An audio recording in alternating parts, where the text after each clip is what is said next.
Hello, कैसे हैं आप लोग? तैयारी चल रही है ना? तैयारी लगातार अपनी जारी रखिएगा। देखिए, वैसे आपको सब मालूम है, मुझको बताने की कोई ज़रूरत नहीं है। एक स्टूडेंट को सब कुछ पता होता है, लेकिन बीच बीच में क्या होता है, डिमोटिवेट हो जाता है बेचारा स्टूडेंट। उसको देख लगता है कि सिलेक्शन होगा कि नहीं होगा, बहुत कंपटीशन है, बहुत कैंडिडेट हैं, तो आपको उससे क्या लेना देना। आपको तो एक ही पोस्ट चाहिए ना, एक पोस्ट चाहिए। कैंडिडेट कितने रहें, आपको तो एक ही पोस्ट चाहिए, तो आपको उससे डिमोटिवेट क्या होना है। आप अच्छे से तैयारी करिए। आप अगर स्टूडेंट हैं, आप स्टूडेंट हैं तो आपका काम क्या है, सिर्फ तैयारी करना है। तैयारी करने से घबराना कैसा, डर कैसा, ठीक है ना। तो ना घबराइए ना डरिए। आप स्टूडेंट हैं, काम है आपका सिर्फ पढ़ना, तो पढ़िए, सिर्फ पढ़ना और तैयारी करना, फिर पोस्ट लेना। फाइनल एम हमारा क्या है, पोस्ट लेना ही है ना। तो अगर हम तैयारी ऐसी करें कि हम पोस्ट ले लें तो हमारी तैयारी सफल है। अगर नहीं भी होता सिलेक्शन तो कोई दिक्कत नहीं है, होते रहता है, लाइफ में उतार चढ़ाव बने रहेगा। चलिए, प्रीवियस ईयर का क्वेश्चन हम सॉल्व कर रहे हैं, ठीक है ना। इससे आपको 2 क्लास हुई, क्या पता चला, आपको पता चल गया पैटर्न कि कैसा क्वेश्चन रेलवे पूछ रहा है, ठीक है ना। फिर आपको समझ में आ गया कि क्राइटेरिया क्या है, कहां तक पढ़ना है, किस लेवल के क्वेश्चन पढ़ना है, किस स्तर तक जाना है। देखिए क्या है, पिछली बार 125 शिफ्ट में रेलवे का एग्जाम हुआ था, मालूम होगा आपको। 125 शिफ्ट में एग्जाम हुआ था, और सिलेबस क्या है आपको रेलवे को सब पता रहता है, रेलवे का सिलेबस मालूम होता है। अब 125 शिफ्ट हुआ है भाई, मैं आपसे यही चीज तो कह रहा हूं कि अगर आपका एक कोई टॉपिक रेलवे लिया है तो 125 शिफ्ट में क्वेश्चन का स्वरूप अलग हो सकता है, लेकिन टॉपिक वही रहेगा। कहां से क्वेश्चन करेगा, 125 शिफ्ट में एग्जाम ले रहा है तो कहां से क्वेश्चन आएगा, जब आपका सिलेबस तो फिक्स है, कहां से क्वेश्चन आएगा, तो कहीं ना कहीं रिपीट होगा ही क्वेश्चन। इस चीज के लिए आप निश्चिंत रहिएगा। कल भी मैं बोला था कि अगर 5 क्वेश्चन भी रिपीट हो गए तो आपके लिए ग्रेस पॉइंट है वो, है ना। इसलिए प्रीवियस ईयर का क्वेश्चन ना सिर्फ रेलवे के लिए ही, ना सिर्फ रेलवे के लिए, किसी भी एग्जाम के लिए प्रीवियस ईयर का क्वेश्चन आप जरूर लगाइएगा, इससे बहुत बेनिफिट मिलता है।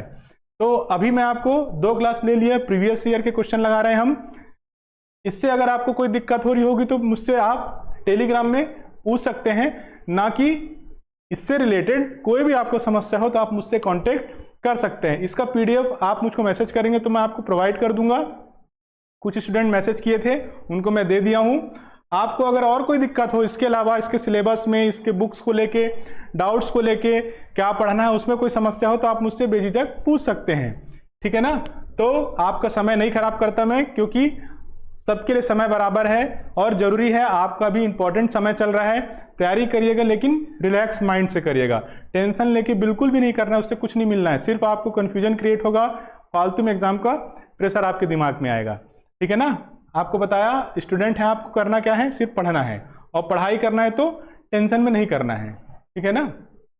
चलिए सीधे हम क्वेश्चन लगाते हैं। कल मैं आपसे बोला था, देखिए न्यूज़पेपर डेली पढ़िएगा।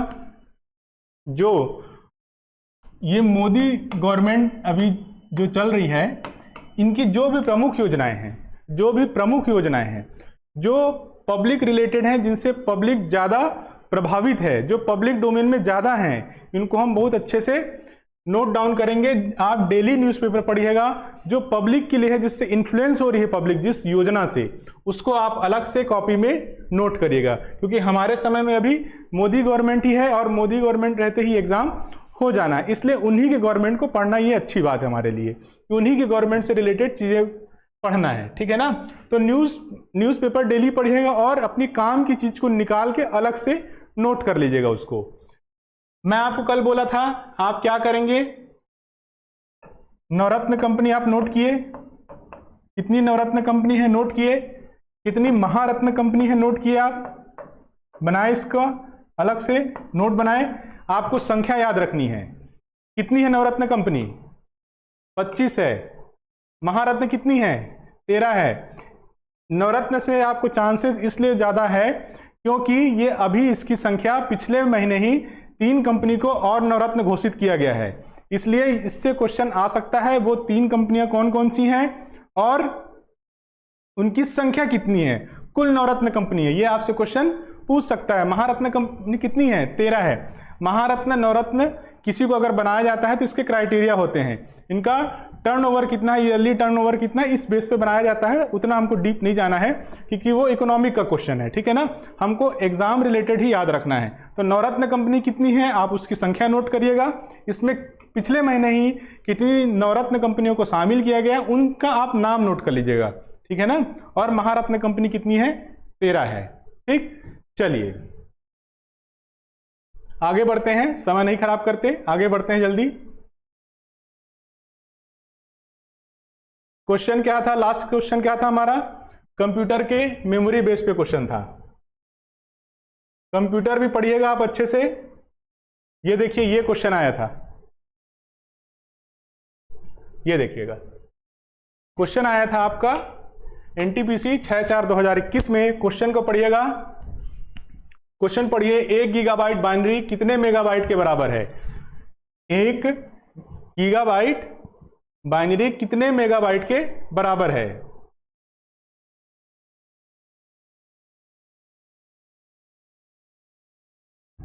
ऑप्शन देखिए, 1002, 3004, 2015 या ऑप्शन डी है आपका 1024। अगर आप कंप्यूटर पढ़ रहे होंगे तो इसका आंसर आपको मालूम हो जाएगा। क्या ये डिजिट पढ़ाया जाता है कंप्यूटर मेमोरी में? ये डिजिट आप कहीं देखे हो, कहीं पढ़े हो? नहीं पढ़े होगे। क्या होगा इसका आंसर? Option D 1024। ये तो आपको मालूम हो गया। ये क्वेश्चन आ चुका है 2021 में। अगला क्वेश्चन कैसा आ सकता है? आप इसको पेन कॉपी लेके बैठा करिए और नोट करते जाइए। नोट करने की आदत होनी चाहिए हमारी। अगर आप कहीं भी किसी का वीडियो देख रहे हैं तो नोट करने की आदत बनाइए। देखिए, 1 किलोबाइट कितने बाइट के बराबर होता है? 1024 बाइट्स के बराबर होता है। 1 मेगाबाइट एमबी, आप अगर मेमोरी कार्ड लेने जाते हैं या पेन ड्राइव लेने जाते हैं तो आप एमबी, जीबी और टीबी में ही परचेस करते होंगे, खरीदते होंगे दुकान से। तो 1 मेगाबाइट कितने किलोबाइट के बराबर है? 1024। 1 गीगाबाइट 1024 मेगाबाइट के बराबर है। 1 टेराबाइट या 1 टीबी कितने गीगाबाइट के बराबर है? 1024। और 1 पीटाबाइट कितने टेराबाइट के बराबर है? तो 1024। इसको आप नोट करिएगा, क्वेश्चन यहां से आ सकता है, ठीक है ना। चलिए आगे बढ़ते हैं। ये देखिए ज्योग्राफी क्वेश्चन देखिएगा। देखिए क्वेश्चन क्या समझ में आ रहा है, पढ़िए। निम्नलिखित में से कौन सा राज्य नेपाल के साथ भूमि सीमा साझा नहीं करता है? ये जो नहीं शब्द होता है ये बहुत खतरनाक होता है, चाहे ये ऑप्शन में हो या क्वेश्चन में हो। अगर नन ऑफ दिस क्वेश्चन में आ गया है तो भी हमारे लिए कठिन हो जाता है, अगर क्वेश्चन में है तो भी कठिन हो जाता है। क्वेश्चन में है तो कठिन क्यों होता है? इसका मतलब यह है कि आपको उसका ऑप्शन में जो दिया है ऑप्शन वो मालूम होना चाहिए, ठीक है ना। नन ऑफ दिस या क्वेश्चन में नहीं है तो दोनों हमारे लिए थोड़ा सा खतरनाक हो जाता है। एक्चुअली में हमको अलर्ट हो जाना चाहिए। जब भी इस तरह क्वेश्चन आए आप क्वेश्चन पेपर में नहीं या नॉट को ऐसे अंडरलाइन कर लिया करिए, क्योंकि हम हड़बड़ी में होते हैं, कई बार हमारे नहीं पढ़ने में चूक जाते हैं और जो है वो लगा के आ जाते हैं, जबकि क्वेश्चन नहीं है पूछता है। इसलिए हमेशा केयरफुल होके नहीं को आप क्या किए? अंडरलाइन कर लिए, ठीक है ना। चलिए ऑप्शन क्या है? झारखंड है, पश्चिम बंगाल है, उत्तराखंड है, बिहार है। ये किसी भी एग्जाम के लिए मैं बोल रहा हूं, ऑनलाइन में हो तो अब हम कुछ नहीं कर सकते। ऑफलाइन की बात है कि अगर ऑफलाइन में आपको कहीं ऐसा मिलता है नॉट या नहीं तो आप उसको अंडरलाइन कर लिए, क्योंकि हम छोड़ देते हैं इसको जनरली हड़बड़ी में, ठीक है ना। अब नेपाल की सीमा के साथ भूमि सीमा साझा नहीं करता। इसका आंसर आपको तभी मालूम होगा जब आपको यह मालूम होगा कि नेपाल के साथ कौन से हमारे देश के राज्य हैं जो सीमा साझा करते हैं। क्या समझ में आया इस क्वेश्चन से? ये क्वेश्चन कब आया है? 10/2021 को। समझ में आपको क्या आया कि अब हमको ऐसा भी पढ़ना है, उस टॉपिक को भी पढ़ना है जो हमारे भारत के जो राज्य हैं किसी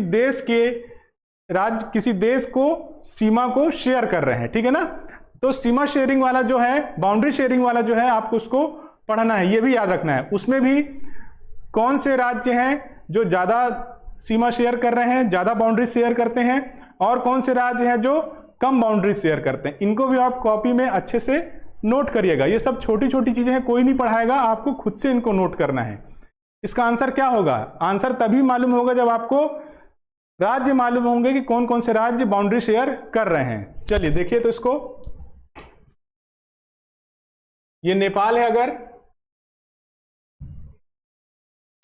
इन सब चीजों को आप रट नहीं सकते, अगर आप मैप से पढ़ेंगे तभी बनेगा। ये नेपाल है,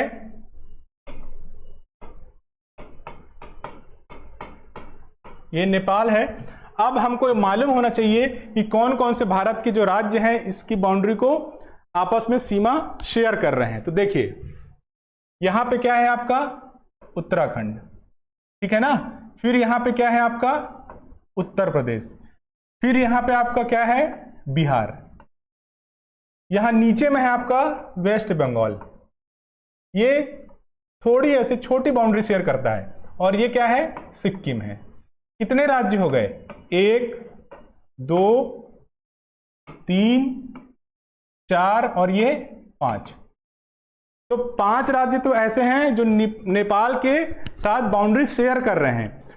ऑप्शन देखिए, पश्चिम बंगाल भी शेयर कर रहा है, उत्तराखंड भी शेयर कर रहा है और बिहार भी शेयर कर रहा है। इसका आंसर क्या होगा? आंसर होगा झारखंड। अब आप इसको कैसे रट लेंगे? मैप अच्छे से पढ़ेंगे, मैप के थ्रू याद करेंगे तो याद रहेगा आपको, ठीक है ना। उत्तराखंड, उत्तर प्रदेश, बिहार, वेस्ट बंगाल और सिक्किम, ऐसे याद रखेंगे, मैप से याद रखेंगे, ठीक है ना। आंसर इसका क्या होगा? झारखंड होगा। कहां इसमें झारखंड का ही नहीं आता है, ठीक है ना। चलिए आगे बढ़ते हैं। अच्छा मैप देख लीजिए, मैप भी है। मैप से ही याद रखने की कोशिश करिएगा, हर चीज को रटने की कोशिश नहीं करिएगा। ये देखिए, ये नेपाल है, उत्तराखंड 1, उत्तर प्रदेश 2, बिहार 3, वेस्ट बंगाल ये 4 और ये सिक्किम है, देखिए 5। ये देखिए वेस्ट बंगाल, ये यहां पे सीमा शेयर कर रहा है, ठीक है ना। तो 5 राज्य ऐसे हैं भारत के जो नेपाल के साथ लगे हुए हैं, आपस में बाउंड्री शेयर कर रहे हैं, ठीक है ना। ऑप्शन झारखंड इसमें कहीं नहीं है, तो ऐसे याद रखेंगे। इसीलिए मैं आपसे कहा जो नहीं ऑप्शन जो होता है ना बहुत खतरनाक होता है किसी भी पर्पज से, चाहे वो ऑप्शन में आ जाए या क्वेश्चन में आ जाए, बी केयरफुल हो जाए करिए उस समय, ठीक है ना। ऑनलाइन में तो हम कुछ नहीं कर सकते, ऑफलाइन में आप उसको अंडरलाइन कर लीजिए। चलिए आगे बढ़ते हैं।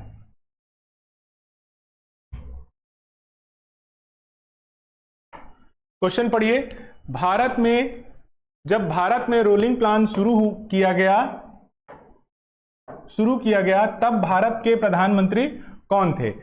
अब इस क्वेश्चन का आंसर भी आपको तभी मालूम होगा जब आप इसको अच्छे से पढ़े होंगे, क्योंकि इकोनॉमिक में भी पढ़ते हैं हम, हिस्ट्री में भी पढ़ते हैं इसी टॉपिक को, और संविधान में भी हम पढ़ते हैं इसी टॉपिक को। सेम चीज को, सेम टॉपिक को हम 3 बार पढ़ते हैं, चाहे आप हिस्ट्री पढ़ लीजिए या संविधान पढ़ लीजिए या इकोनॉमी पढ़ लीजिए, इसके बिना आप आगे नहीं बढ़ सकते। तो इसका आंसर क्या होगा? मालूम है इसका आंसर? राजीव गांधी है क्या, इंदिरा गांधी, मोरारजी देसाई या लाल बहादुर शास्त्री? क्या होगा इसका आंसर? आंसर है सी। इमरजेंसी के बाद हॉलिडे प्लान आया, फिर इन्होंने क्या किया, मोरारजी देसाई ने रोलिंग प्लान लेके आया, ठीक है ना। रोलिंग प्लान लेके आया, जनता सरकार, नाम क्या था पार्टी का? जनता सरकार, याद रखिएगा इसको, ठीक है ना। मोरारजी देसाई उस समय प्रधानमंत्री थे। चलिए ये देखिए,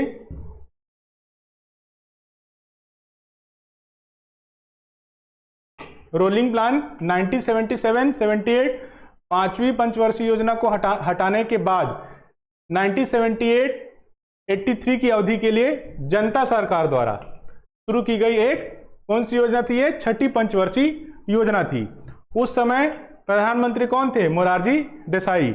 अभी तक कितनी पंचवर्षीय योजना हो चुकी है? कल आपको बताया था 12वीं पंचवर्षीय योजना क्या थी आपकी? अंतिम पंचवर्षीय योजना थी, जो 31 मार्च 2017 को खत्म हो गई है, ठीक है ना, समाप्त हो गई। उसके बाद से अभी कोई पंचवर्षीय योजना नहीं चल रही है। क्या लागू हो गया है? नीति आयोग आ गया है, ठीक है ना, नीति आयोग आ गया है, ठीक। याद रखिएगा इसको, नीति आयोग के बारे में पढ़िएगा, और 12वीं पंचवर्षीय योजना अंतिम पंचवर्षीय योजना थी। चलिए आगे बढ़ते हैं। ये देखिए अच्छा क्वेश्चन है ये भी। रेलवे आपसे यही चाहता है कि आप बहुत डीप मत पढ़िए, लेकिन बेसिक जानकारी रखिए। वो रट्टू तोता लोग को नहीं लेना चाहता है रेलवे, क्योंकि भाई पब्लिक फेस वाला ये रोजगार होता है, इसलिए रेलवे क्या चाहता है कि आप नॉलेज रखते हैं कि नहीं, ये चेक करता है। क्वेश्चन उसके वैसे ही रहते हैं, आप देखिएगा। चलिए देखिए, निम्नलिखित में से कौन सा मंदिर पल्लव शासकों द्वारा बनवाया गया था? पल्लव शासक के द्वारा बनवाया गया मंदिर पूछ रहा है। कोणार्क मंदिर, लिंगराज मंदिर, दिलवाड़ा मंदिर, या कांचीपुरम कैलाश मंदिर? क्या होगा इसका आंसर? आप पहले ये बताइए कि पल्लव शासक कहां शासन करते थे? क्या है ये? दक्षिण में। दक्षिण में इनका शासन होता था, ठीक है ना, दक्षिण में शासन होता था। तो कोणार्क सूर्य मंदिर कहाँ है? उड़ीसा में है। लिंगराज मंदिर कहाँ है? उड़ीसा में है। दिलवाड़ा मंदिर कहाँ है? गुजरात में है। दिलवाड़ा जैन मंदिर, बहुत बार क्वेश्चन आया इससे, कहाँ है ये? गुजरात में है। क्या बचा आपका? कांचीपुरम कैलाशनाथ मंदिर, ये है इसका ऑप्शन। पल्लव का शासन कहाँ था? दक्षिण में था, ठीक है ना, ऐसे याद रखना है आपको चीजों को। चलिए आगे बढ़िएगा।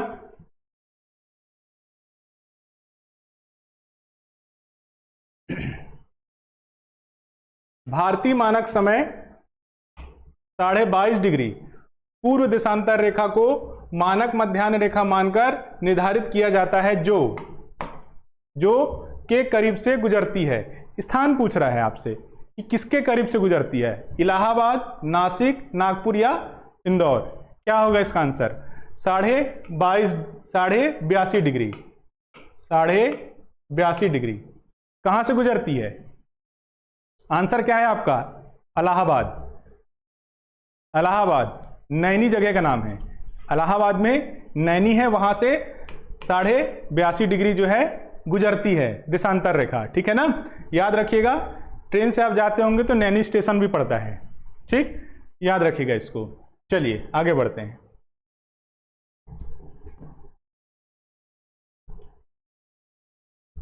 क्वेश्चन पढ़िए, क्या क्वेश्चन है?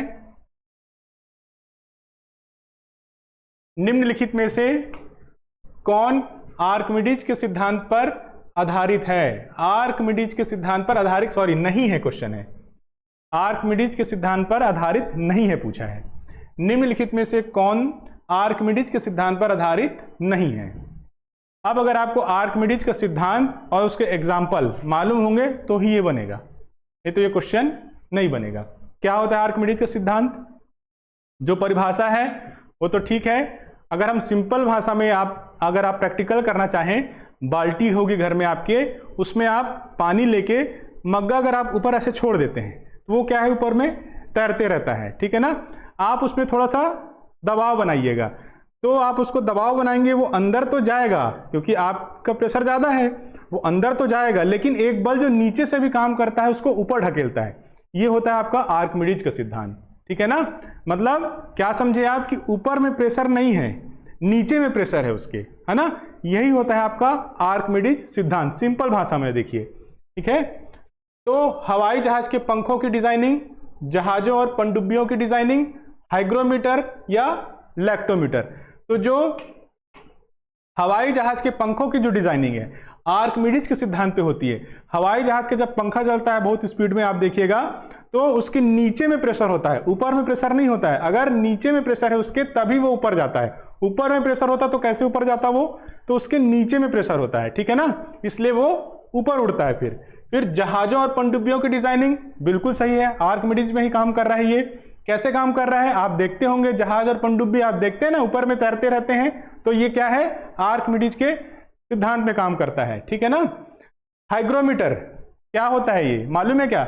लैक्टोमीटर क्या होता है? ये शुद्धता नापने के लिए होता है, आर्किमिडीज के सिद्धांत पे काम करता है ये भी।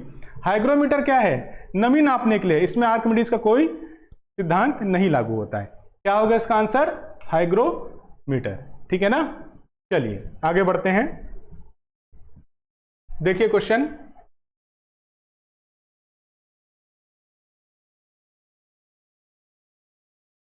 महाराजा जय सिंह द्वितीय ने निम्नलिखित में से किस शहर में जंतर मंतर का निर्माण नहीं कराया था? जंतर मंतर का निर्माण नहीं कराया था। नहीं कराया था, आपको मैं बोला कि जहां नहीं आ गया, बहुत केयरफुल हो रहा है, क्योंकि अब आपको जब मालूम होगा कि कहां निर्माण कराया था तब आप जानेंगे कि कहां निर्माण नहीं कराया था। ऑप्शन क्या है देखिए, इलाहाबाद, वाराणसी, दिल्ली, जयपुर। क्या होगा इसका आंसर? एनटीपीसी 6/4/2021 का क्वेश्चन है ये। देखिए, जब जय सिंह ने जंतर मंतर का निर्माण कराया, ये एक खगोली वैधशाला है, खगोली वैधशाला थी। तो जंतर मंतर का सबसे पहले उन्होंने निर्माण कराया था दिल्ली में, सबसे पहले। उसके बाद उसके 10 साल बाद निर्माण कराया था जयपुर में। और जयपुर जो है उनका जो वैधशाला है, खगोली वैधशाला जो है, सबसे बड़ा वैधशाला है, ठीक है ना, सबसे बड़ा। दिल्ली के बाद 10 साल बाद जयपुर में निर्माण कराया। आप सुने होंगे ना, न्यूज में हमेशा आते रहता है दिल्ली जंतर मंतर। निर्माण किसने कराया था? महाराजा जय सिंह ने। अधिकतर धरना यहीं पे देते हैं लोग, जंतर मंतर में।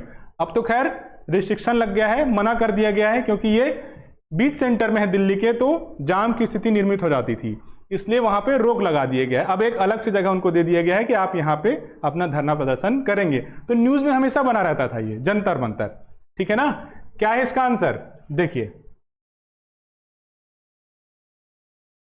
जंतर मंतर 5 जगहों पे निर्माण कराए थे। कहां? दिल्ली, जयपुर, उज्जैन, मथुरा और वाराणसी। आंसर इसका क्या होगा आपका? इलाहाबाद। इलाहाबाद में जंतर मंतर का निर्माण नहीं कराए थे, ठीक है ना। ये देखिए, खगोली वैधशाला थी एक, ठीक है ना, जंतर मंतर। इसमें से जयपुर क्या है? सबसे बड़ा वैधशाला थी, ठीक है ना। और ये यूनेस्को के विश्व धरोहर में भी है, इसको अच्छे से याद करिएगा, अच्छे से याद रखिएगा। ये यूनेस्को के विश्व धरोहर स्थल में भी शामिल है, ठीक है ना। इन 5 जगहों पे कराया था, ठीक। चलिए, नहीं मालूम है तो कोई बड़ी बात नहीं है, मालूम करने के लिए तो हम बैठे हैं ना, इसलिए तो पढ़ रहे हैं, ठीक। चलिए आगे बढ़ते हैं।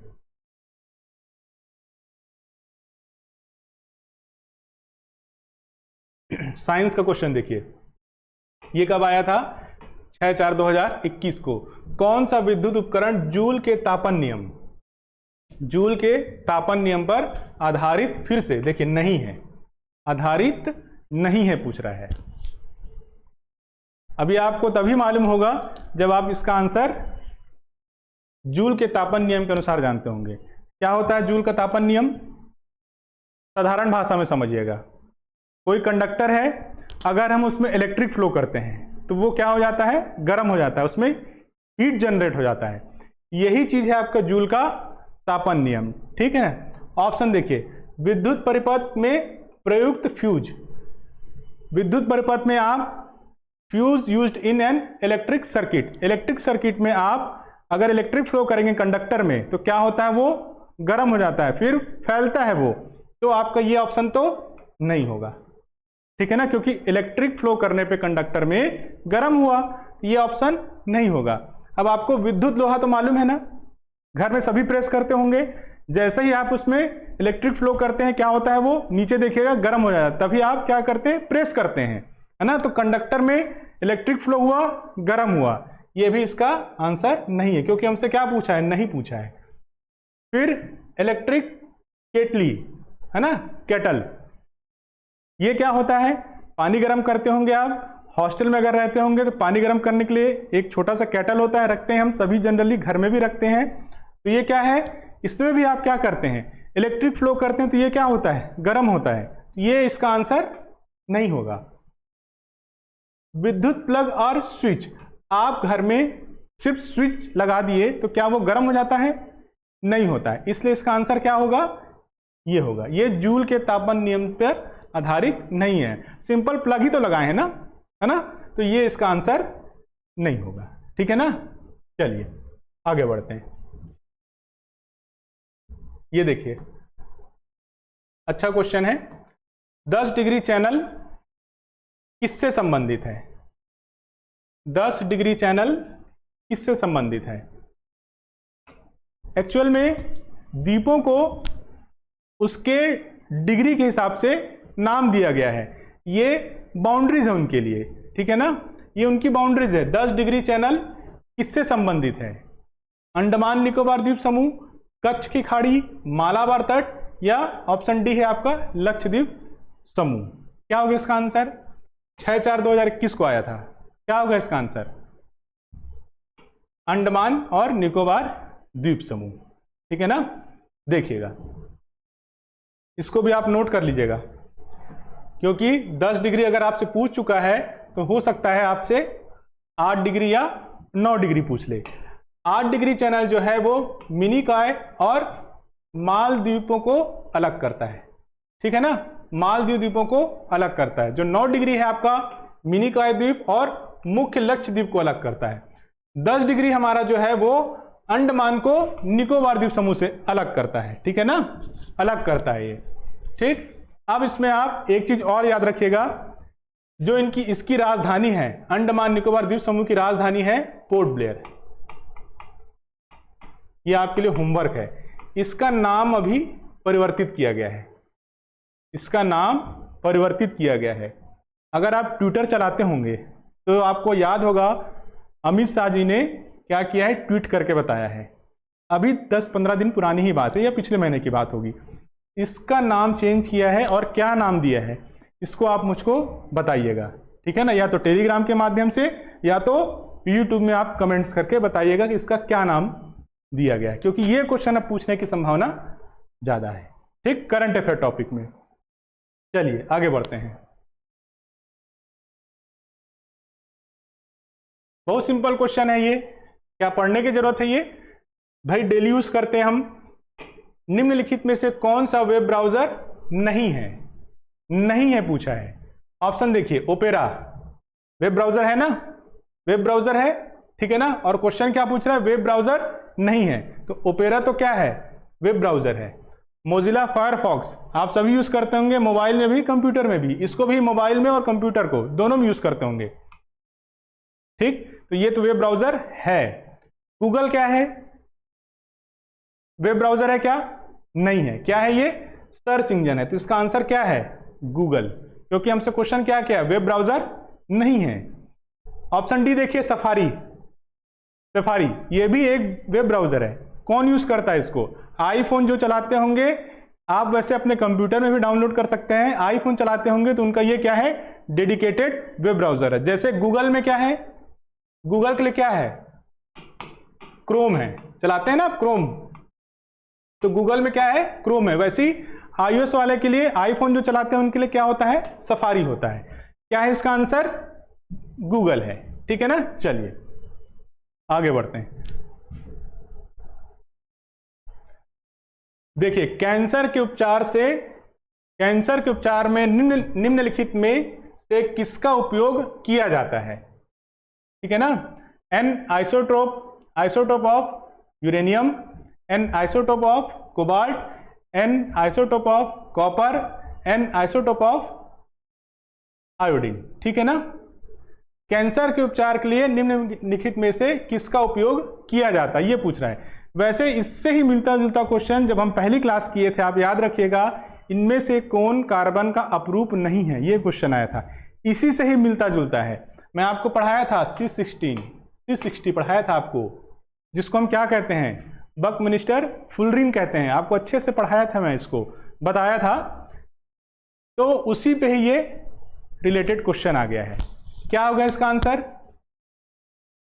कोबाल्ट का एक समस्थानिक, ठीक है ना, कोबाल्ट का एक, इसके माध्यम से हम कैंसर का ऑपरेशन करते हैं, इलाज करते हैं, ठीक है ना। कोबाल्ट का एक समस्थानिक है ये, ठीक है ना, याद रखिएगा इसको। फुटबॉल नुमा इसकी संरचना होती है, फुटबॉल नुमा संरचना होती है। कार्बन क्या है, अपने कई अपरूप के लिए जाना जाता है, उसमें क्रिस्टली भी होता है, जैसे हीरा हो गया, ग्रेफाइट हो गया, आप पढ़े थे उस दिन। और ये क्या है, C60 जो है क्या है, फुटबॉल नुमा इसकी संरचना होती है, ठीक है ना।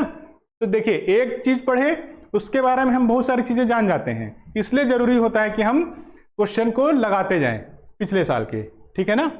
चलिए आगे बढ़ते हैं। देखिए, अब ये क्या है, करंट अफेयर रिलेटेड क्वेश्चन है एक, ये भी कब आया है आपका 6/4/2021 को आया है प्रधानमंत्री फसल बीमा योजना। बीमा योजना के तहत निम्नलिखित में से कौन सा क्षतिपूर्ति स्तर प्रदान किया गया है? देखिए ऑप्शन है 4 क्षतिपूर्ति स्तर, 50%, 65%, 80% और 90%। ऑप्शन बी पढ़िए, 5 क्षतिपूर्ति स्तर हो गया, 50%, 60%, 70%, 80% और 90%। ऑप्शन सी देखिए 3 क्षतिपूर्ति स्तर, 70%, 80% और 90%। ऑप्शन डी देखिए 2 क्षतिपूर्ति स्तर, 50% और 75%। क्या होगा इसका आंसर? इसका आंसर है सी, 70%, 80% और 90%। एक्चुअली में ये क्या है? इंश्योरेंस कवर कर रहा है, इंश्योरेंस कवर करता है, आपका बीमा कवर करता है कि आपकी फसल कहां तक फसल को नुकसान हुआ है, कितनी क्षति हुई है, उस हिसाब से ये इंश्योरेंस कवर करता है। ये क्वेश्चन पूछना चाह रहा था, ठीक है ना, याद रखिएगा। इसीलिए मैं आपसे बोला जो मोदी गवर्नमेंट की कुछ ऐसी योजनाएं हैं जो आम पब्लिक तक हैं, जिसका इन्फ्लुएंस है, जहां तक हमारी आम पब्लिक तक उसकी पहुंच ज्यादा है, लोग उससे प्रभावित ज्यादा हैं, ठीक है ना, तो उसको आप अलग से नोट करते रहिएगा, ठीक है ना। ये मत करिएगा कि आपस में कौन किसको क्या बोल रहा है, पक्ष विपक्ष, ये नोट करने की जरूरत नहीं है। सरकार के लिए ही पढ़ना है, सरकार की योजनाओं के बारे में पढ़ना है ना, क्योंकि जो योजना बनाएगी वो सरकार बनाएगी और उन्हीं की योजना को पढ़ना है। हमारे लिए अच्छी बात क्या है कि मोदी सरकार में ये वैकेंसी आई है, इन्हीं की सरकार में ही ये एग्जाम भी हो जाएगा। इसीलिए हमको एक ही गवर्नमेंट के बारे में पढ़ना है, ठीक है ना।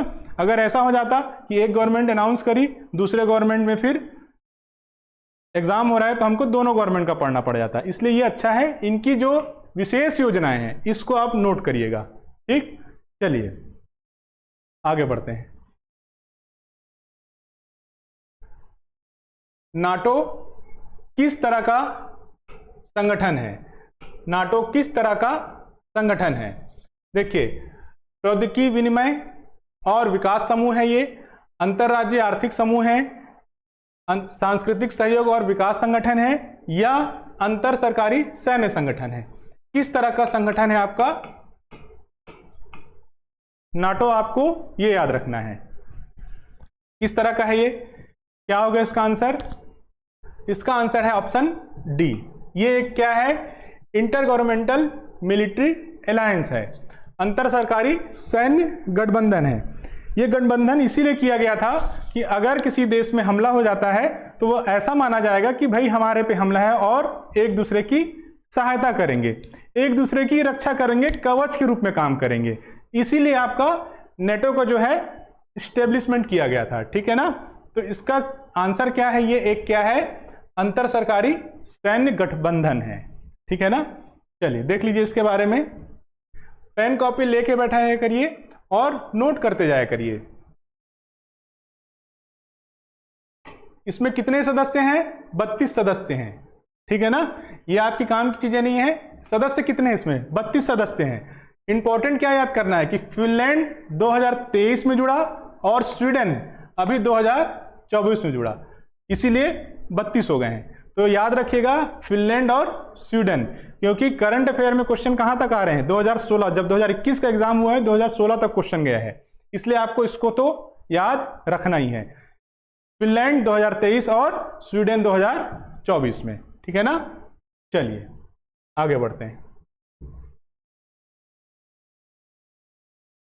उस भारतीय बल्लेबाज की पहचान करें, उस भारतीय बल्लेबाज की पहचान करें जिसने अपने पहले 3 अंतरराष्ट्रीय टेस्ट मैचों में लगातार 3 टेस्ट शतक बनाए। 3 टेस्ट शतक बनाए। भाई क्रिकेट तो देखते ही होंगे आप।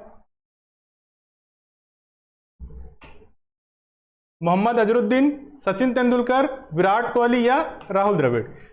क्या है इसका ऑप्शन? आंसर इसका क्या होगा? मोहम्मद अजरुद्दीन, सचिन तेंदुलकर और राहुल द्रविड़ लगभग एक ही एज ग्रुप के हैं। इसमें विराट कोहली क्या है? सबसे यंग हैं, मुझको तो लगता है उस समय पैदा भी नहीं हुए होंगे, ठीक है ना। तो ये आंसर आपका विराट कोहली तो आप एलिमिनेट करिए। बचे आपके मोहम्मद अजरुद्दीन, सचिन तेंदुलकर और राहुल द्रविड़। इसका आंसर है आपका मोहम्मद अजरुद्दीन। सचिन तेंदुलकर तो जानबूझ के दिया है, इन लोग को लगता है कि वो ज्यादा फेमस है तो आंसर भी वही होगा, है ना। इसका आंसर क्या है? मोहम्मद अजरुद्दीन थे जो लगातार 3 टेस्ट शतक बनाए थे।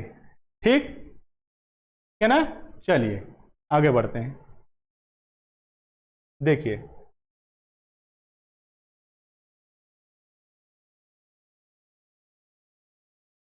बिजली गिरने से वायुमंडल में कौन सी गैस स्थिर हो जाती है? कार्बन डाइऑक्साइड, आर्गन, नाइट्रोजन या ऑक्सीजन? साइंस पढ़ेंगे तो इसका आंसर आपको मालूम हो जाएगा। बिजली गिरने से वायुमंडल में गैस, कौन सी गैस है जो स्थिर हो जाती है? बताइए क्या होगा इसका आंसर। देखिए वायुमंडल में सबसे ज्यादा नाइट्रोजन है, लगभग 78%।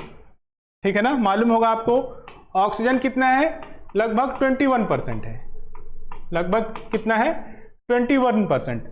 अब ये N2, इसकी संरचना कैसे होती है? इस 3 लेयर में होती है इनकी संरचना। ठीक है ना, इनके बीच का बॉन्डिंग क्या होता है? 3 लेयर में होता है इनके बीच का बॉन्डिंग N2 का। ठीक है ना। अब जैसे बिजली गिरती है, जब बिजली गिरती है तो आपको जनरल भी आप देखे होंगे, बरसात में मवेशी मर जाते हैं, आदमी के ऊपर गिर गई तो आदमी मर जाते हैं। इसका मतलब क्या है? उसमें चार्ज इतना ज्यादा होता है, उसमें पावर इतना ज्यादा होता है कि उसके कारण क्या होता है? मृत्यु तक हो जाती है। तो जब ये वायुमंडल से बिजली जब गिरती है तो ये कार्बन का जो जो नाइट्रोजन का जो बॉन्डिंग है वो क्या होता है? टूट जाता है। टूट जाता है, इनके बीच का जो बॉन्डिंग होता है। और क्योंकि ऑक्सीजन भी मौजूद होता है तो ये इसमें इतना चार्ज होता है कि ये NO2 में बनते जाता है। ठीक है ना। मतलब क्या है? नाइट्रोजन की मात्रा और बढ़ते जाती है जब बिजली गिरती है। इसी को कहते हैं नाइट्रोजन फिक्सेशन। इसी घटना को कहते हैं नाइट्रोजन फिक्सेशन। क्वेश्चन आपसे यही पूछा है कि गैस स्थिर हो सकती है, क्या होगा इसका आंसर? नाइट्रोजन। ठीक है ना, याद रखिएगा इसको। चलिए आगे बढ़ते हैं।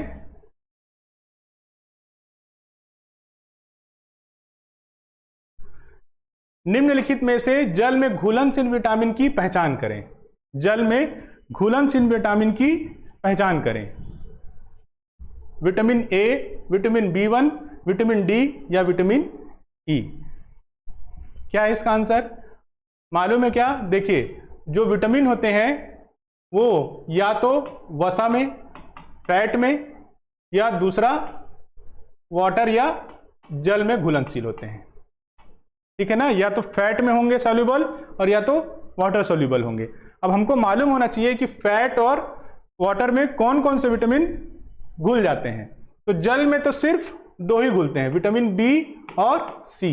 इन दोनों को छोड़ के बी में विटामिन B1 to B12 तक सभी विटामिन जो होंगे जल में घुलनशील होंगे। इसलिए इसका आंसर क्या होगा? विटामिन B1 जल में घुलनशील पूछ रहा है। ठीक है ना। तो सिर्फ विटामिन बी और सी ही ऐसे हैं जो जल में घुलनशील होते हैं। बाकी जो भी विटामिन है, vitamin A, vitamin D, vitamin E, यहां तक कि विटामिन के जो थक्का बनाता है हमारे शरीर में, ब्लड जब बहता है थोड़ी देर में बंद हो जाता है, विटामिन के वो भी किस में है? फैट में सॉल्युबल होता है। याद रखिएगा इसको। ठीक है ना। तो सिर्फ विटामिन बी और सी ही ऐसा है जो आपका जल में घुलनशील है। ठीक, इसका आंसर क्या होगा? Vitamin B1। ठीक, ये नोट कर लीजिएगा, आप पेन कॉपी लेके बैठिएगा और इनको नोट कर लीजिएगा। PDF चाहिए होगा तो मुझको आप टेलीग्राम में मैसेज करिएगा। ठीक, चलिए आगे बढ़ते हैं।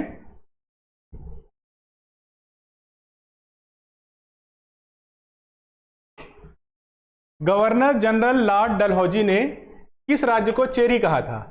किस राज्य को चेरी कहा था? क्वेश्चन कब आया है? 2021 में आया है। किस राज्य को कहा था? विजयनगर राज्य, ग्वालियर राज्य, अवध राज्य या झांसी राज्य? क्या है इसका आंसर? हिस्ट्री पढ़ेंगे तो इसका आंसर आपको मालूम हो जाएगा। आंसर क्या है? अवध राज्य। काफी उपजाऊ राज्य होता था, इसीलिए उसको क्या कहा था? चेरी कहा था, लॉर्ड डलहौजी ने। ठीक है ना। चलिए आगे बढ़ते हैं। भारत के उपराष्ट्रपति का चुनाव निम्नलिखित में से किसके द्वारा किया जाता है? बताइए। भारत के उपराष्ट्रपति का चुनाव निम्नलिखित में से किसके द्वारा किया जाता है? संसद और राज्य विधान सभाओं के सदस्य के द्वारा किया जाता है क्या? राज्यसभा के सदस्यों के द्वारा किया जाता है? लोकसभा के सदस्यों के द्वारा किया जाता है? या संसद के दोनों सदनों के सदस्यों के द्वारा किया जाता है? क्या होगा इसका आंसर? चुनावी प्रक्रिया अगर आप पढ़ेंगे संविधान में तो तब इसको पढ़ाया जाता है। ये क्वेश्चन आपका एनटीपीसी 7/4/2021 को आया है। क्या होगा इसका आंसर? संसद के दोनों सदनों के सदस्यों के द्वारा किसका चुनाव किया जाता है? भारत के उपराष्ट्रपति का चुनाव किया जाता है। और ये क्या होते हैं? राज्यसभा के पदेन सभापति होते हैं, ठीक है ना, याद रखिएगा इसको, उपराष्ट्रपति। ठीक, चलिए आगे बढ़ते हैं।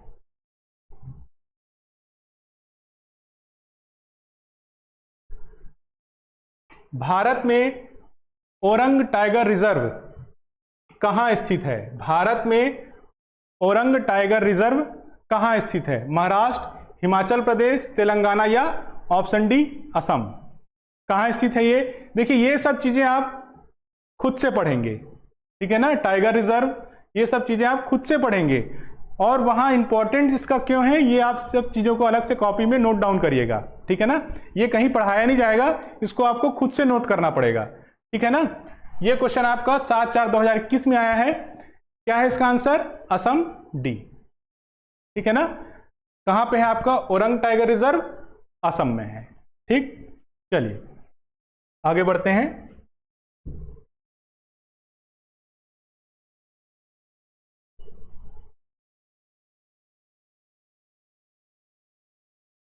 निम्नलिखित में से कौन सा तत्व सबसे कम प्रतिक्रियाशील है?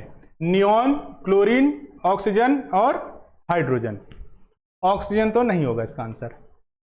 ऑक्सीजन सबसे कम प्रतिक्रियाशील है क्या? नहीं है। अब आपको इन तीन में चुनना है, नियॉन, क्लोरीन या हाइड्रोजन। क्या है इसका आंसर? नियॉन सबसे कम प्रतिक्रियाशील है ये, ठीक है ना, लगभग निष्क्रिय जैसा रहता है और इसका हमारे वातावरण में इसका कोई दुष्प्रभाव नहीं है, ठीक है ना। एसी में, फ्रिज में जनरली इसको यूज किया जाता है। ठीक, तो इसका आंसर क्या है? नियॉन है, ठीक है ना, याद रखिएगा।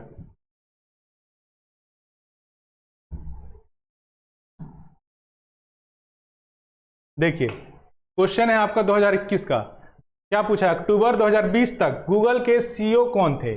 गूगल के सीईओ कौन थे पूछ रहा है।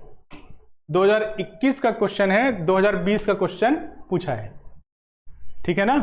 कौन है? इसके आंसर क्या होगा? सत्या नडेला, इंदिरा नूई, अजय बंगा और सुंदर पिचाई। क्या है इसका आंसर? ऑप्शन डी, सुंदर पिचाई, ठीक है। अब अभी करंटली कौन है आप इसको नोट करिएगा। अजय बंगा के बारे में आप नोट करिएगा कौन है, ठीक है ना। सत्या नडेला और इंदिरा नूई तो चांसेस कम है क्योंकि इन दोनों की अभी, अजय बंगा की अभी पोस्टिंग हुई है, ठीक, पिछले साल, इसलिए इनको भी आप नोट करिएगा। कहाँ है ये आप मुझको टेलीग्राम में या यूट्यूब में कमेंट्स करके बताइएगा अजय बंगा की किस में नियुक्ति हुई है, ठीक है ना। चलिए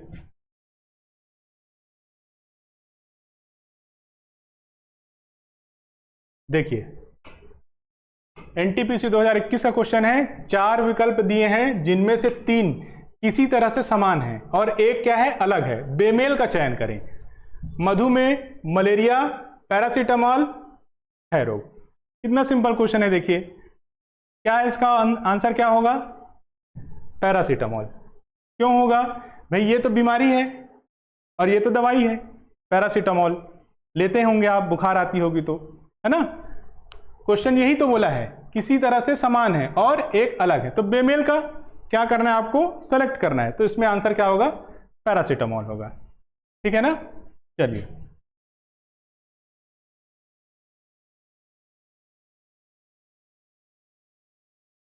देखिए, भारत के राष्ट्रपति के संबंध में निम्नलिखित में से कौन सा कथन सत्य नहीं है? कौन सा कथन सत्य नहीं है? राष्ट्रपति उपराष्ट्रपति से कितने क्वेश्चन कर लिया? 2021 में क्षमा वाला क्वेश्चन किया था, ये क्वेश्चन हो गया। उपराष्ट्रपति को चुनाव कौन करता है? ये क्वेश्चन हो गया। देखिए एक ही टॉपिक से 3 क्वेश्चन हो गए। इसीलिए कह रहा हूं आपको कि ओल्ड क्वेश्चन पेपर आपको बनाना है, प्रीवियस ईयर के क्वेश्चन आपको लगाना है। ऑप्शन पढ़िए, वह रक्षा बलों का सर्वोच्च कमांडर होता है, वह प्रधानमंत्री और मंत्रिपरिषद की नियुक्ति करता है, राष्ट्रपति देश का पहला नागरिक होता है, वह राष्ट्रीय आपातकाल की घोषणा नहीं करता है। क्या होगा इसका ऑप्शन? जब आप संविधान पढ़ेंगे तो इसका आंसर आपको मालूम हो जाएगा, या पढ़े होंगे तो ऑप्शन मालूम होगा। ये राष्ट्रपति द्वारा किया जाता है, ठीक है ना। कमांडर जो हमारे सेना है उनका वो क्या होता है? सर्वोच्च होता है, ठीक है ना। प्रधानमंत्री और मंत्रिपरिषद की नियुक्ति करता है, ये भी सही है, ठीक। राष्ट्रपति देश का पहला नागरिक होता है, ये तो सही है। क्या है इसका आंसर? वह राष्ट्रीय आपातकाल की घोषणा नहीं करता है। बिल्कुल करता है भाई, करता है। कब किया था? जब इंदिरा गांधी के समय में आपातकाल लगा था। घोषणा कौन किया था? राष्ट्रपति किए थे उस समय, ठीक है ना। तो आपातकाल की भी घोषणा कौन करता है? राष्ट्रपति ही करता है। तो ये आपका आंसर कथन सत्य नहीं है, ये आपका आंसर होगा, ठीक है ना। ठीक, चलिए आगे बढ़िए। देखिए, निम्नलिखित में से किस परमाणु संयंत्र की क्षमता सबसे अधिक है? देखिए, ये सब चीज भी आपको याद रखना है, नोट करते जाइएगा आप कि आपको क्या याद रखना है, कितने पावर प्लांट हैं गवर्नमेंट के, कितने न्यूक्लियर प्लांट हैं, कितने रिएक्टर हैं, ठीक है ना। क्योंकि न्यूक्लियर प्लांट है तो उसमें रिएक्टर भी होगा। अब एक में 2 3 कितने भी हो सकते हैं, लेकिन रिएक्टर होता है, ठीक है ना। तो कितने प्लांट हैं, कितने न्यूक्लियर प्लांट हैं और कितने रिएक्टर हैं, इन सब चीजों को आपको याद करना है, नोट करके कॉपी में रखिएगा। और इनकी क्षमता भी आपको लिखते जानी है, तब आपको इसका आंसर मालूम होगा। निम्नलिखित में से किस परमाणु संयंत्र की क्षमता सबसे अधिक है? क्या है इसका आंसर? राजस्थान परमाणु संयंत्र ऊर्जा, कुडनकुलम परमाणु ऊर्जा संयंत्र, तारापुर परमाणु रिएक्टर, इसी की मैं बात कर रहा हूं। आपको याद रखना है कि कितने रिएक्टर हैं। कलपक्कम परमाणु ऊर्जा केंद्र। क्या है इसका आंसर? आंसर डी है। तो इसकी क्षमता सबसे अधिक है, लगभग 2000 मेगावाट तक है। लगभग कंफर्म देख लीजिएगा, लगभग 2000 मेगावाट तक है, बाकी की कम है, 1200 1500 ऐसे ही है, ठीक है ना। तो इसका आंसर क्या होगा? कलपक्कम परमाणु ऊर्जा संयंत्र। चलिए आगे बढ़ते हैं। ये आप लोग के लिए फिर से होमवर्क होगा। गदर पार्टी की स्थापना भारतीयों द्वारा वर्ष 1913 में की गई थी। इसका मुख्यालय कहां था? ये आप मुझको कमेंट्स करके या इसमें बताएंगे, टेलीग्राम में बताएंगे, ठीक है ना। अगली क्लास हम कल करेंगे। तो अभी तक 3 क्लास में आपको क्या समझ में आ गया कि हमको किस स्तर में जाके तैयारी करना है। ना कि बहुत डीप जाना है और ना कि बहुत कम पढ़ना है, दोनों नहीं करना है। बेसिक में भी जाना है और थोड़ा सा डीप में भी जाना है, ठीक है ना। तो इस तरह से हमको मिक्स होकर तैयारी करना है। और ध्यान रखिए, टेंशन नहीं लीजिएगा, आराम से पढ़िएगा, क्योंकि हमारा काम तो सिर्फ पढ़ना है। इसलिए पढ़ाई में किस तरह का टेंशन लेना। जब आप पोस्ट ले लेंगे तो आपको उस समय एहसास होगा कि हम टेंशन लेके कुछ नहीं कर पाए, है ना। इसलिए टेंशन नहीं लीजिएगा, अच्छे से पढ़िएगा। कोई समस्या हो तो मुझको आप टेलीग्राम में मैसेज करिएगा, यूट्यूब में भी आप मुझसे पूछ सकते हैं, ठीक है ना। ठीक, थैंक यू।